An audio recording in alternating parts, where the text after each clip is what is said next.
Okay, it has started. Whoa. Okay. Hi, Izzy. How are you? Hi, Lauren. I'm sweating in your chair right now. Oh. Yeah, we've had practice since 4:30. So it's kind of been a very active afternoon. Yeah. On this Sunday. How's all that been going? It's been good. Dance is good. I try to look at it as like a way for me to like go be active, not think about all the other stress for a while. But sometimes I definitely get in my head where I'm like, wow, I literally just spent 3 hours like running around and sweating for fun. And it's like for fun. And it's not related to like my major or anything. But then I have to tell myself again, I'm like, oh, it's good to be active.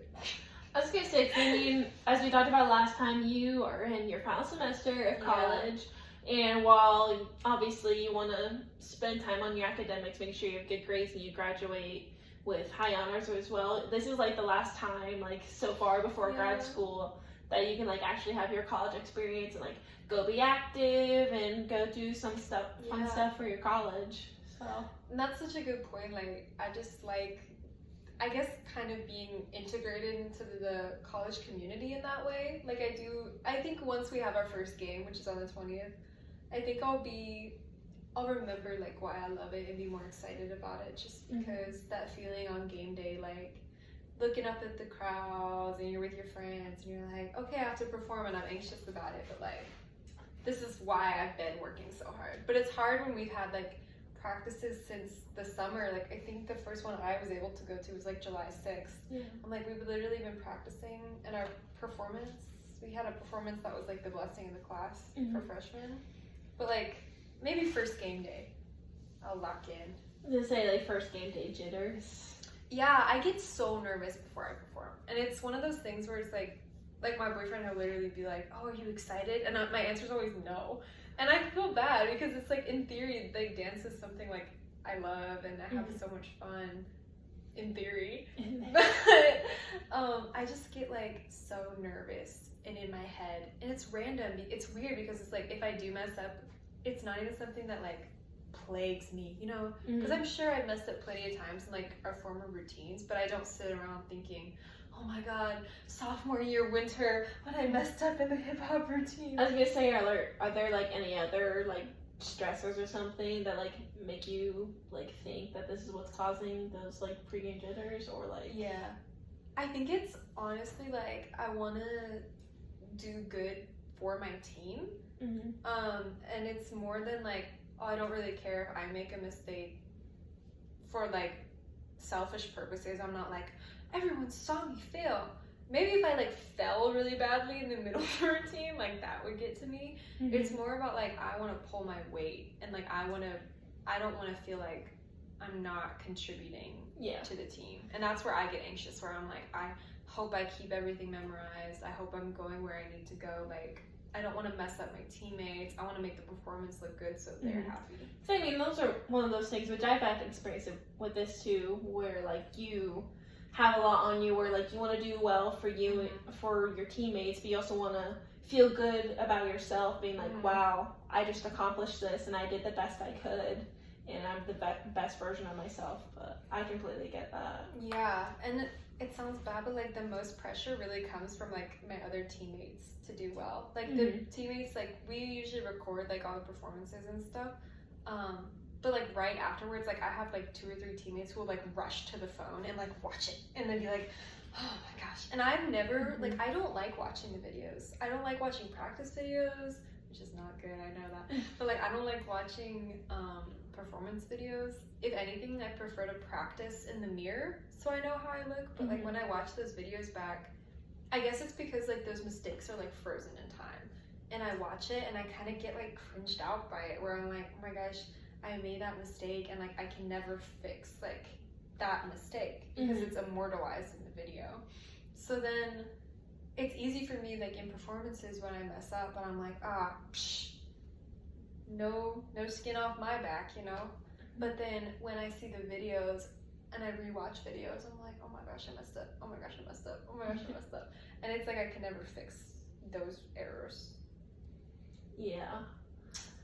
So that's where I just like thinking about practice now. I'm like, it's good that we're practicing hard, so we'll be good. And then maybe I can ease some of that video anxiety. I was gonna say, I mean, with all your practice that you guys have been getting, I'm sure, like, you know, I've always thought of it, because the saying's always like, you know, practice makes perfect or something. I haven't always liked that, because I mean, I feel like there's no such thing as being perfect. That's just my opinion on it. But I feel like the more you practice, like, the more improvement that there is, and like the better you're gonna be. So I feel like with all these practices you guys have been doing over the summer up until now, I have no doubt that you guys, and you of course, are gonna do very well.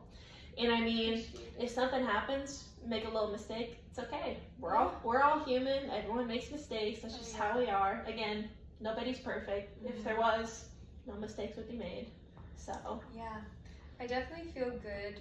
Like with you, like you said, I feel good like because we're practicing, and I'm like, okay, well, this is all going to contribute to like a better performance, and then hopefully a better feeling. I'm really excited for the pep rally because I have a good feeling about that one. Tell me about that. Okay, so we're doing for the first football game, which is upcoming on the 20th. We're doing our country girl routine, which is just like a slower, more like kind of groovy vibe. And not that that's not fun, because I think once we're out there and we're all in uniform, it'll be good vibes for the first game. But the pep rally, we're kind of opening with like a hip hop number that's shorter and quicker and more like explosive and dynamic. Much like the people jumping up and down upstairs right now, there's going to be a lot of movement. So I apologize, these walls are thin. It's okay. You know, these office buildings, they're all kind of like this. Yeah, I'm just like, I think that is such a quick performance too, that it's fun, and it's like people are gonna be like, oh, wow, and then it's over. I love quick performances because to be out there for like 4 minutes is kind of excruciating. Yeah. It's like, I think if I can get out of my head, it's easier to get out of my head for shorter performances, and then longer ones, I'm just sitting there like, country girl. I was gonna say, like, longer performance too, there's like more stuff to learn and things like that versus like a shorter routine. Plus with that, like, I mean, with a short routine, you're gonna have some more high energy, more, not saying the long ones aren't positive, but like more positive vibes and stuff that really get the crowd cheering. Which hopefully pep rally, everyone will be hyped for that. I know, that's exciting too, because it's like, it's hard when you put yourself out there. And like I said, like, this is an extracurricular for me. It's not like I'm a dance major. It's not like I'm even like kinesiology. I'm just dancing. And so it's hard to put yourself out there with all the anxiety and nerves and to perform. And in a sense, like, I just think that the football audience is there for football and the pep rally audience is there for pep. So just two different audiences, two different venues to perform in. Both have pros and cons. Like, I love the vibe of game days. Like, wake up, get a little drink, get ready, get into uniform. Like, even like the first year I did dance, now to being like my last semester doing dance, like the get ready on game day has always just been so like, I'm gonna lock in, I'm gonna do this, and that's like my time where I start feeling good. So I'm looking forward, like I said earlier, to the first game. I think that'll be a marker of like, oh, I remember how this feels. That's awesome. I wish you the best for that. Thank you. Going back to like extracurriculars and stuff besides dance, is there anything else that you're involved in at school? Yeah, I do a lot. It's probably why I'm a little wound up. But I sing in the choir, and then I volunteer with the service organization Service 31, and I've been their director of marketing now since like my freshman spring semester, I think. So there's definitely an element to a lot of moving parts in like being involved in a lot of different things. I also do independent research with the psychology department, and then I'm on the side, I'm like Dargis trying to do my classes, trying to make art. I feel like I said, it's good for me to go out and be active. It's good for me to go and sing. It's just, it can kind of get in my head where I'm like, why am I doing all these extra things when I could be focusing like, I was gonna say, how is that like major affecting everything for you, like, even with like schoolwork and things like that? Like, how's that been? Yeah, I think it's good. Like I've been able to remain on top of it and like find my own balance. It's just hard on the days where like, you know, we all have those days where it's like, yeah, I stayed in bed too long, or I took a nap when I could have been doing my homework, or I had an opportunity to get ahead on Sunday and instead I chose to do something fun. And it's those days where I'm like, oh, I have to go to dance now, even though I have something to do. And it's like, well, it's about time management, like overall. Yeah. But it's a struggle when there is so much to do, and you're like, I want to have time for myself, you know? Are you able to find that time for yourself? I wanna, sometimes. Yeah, it's hard because it's like, yes, but I wish I could find it in better ways. Like the time for myself is like I wake up and I get on my phone. Yeah. Or like before bed and I'm like on my phone, like texting my boyfriend or something. And then I'm trying in a sense to like wake up and read a book for half an hour. And like that fuels me more, and that's still time for me.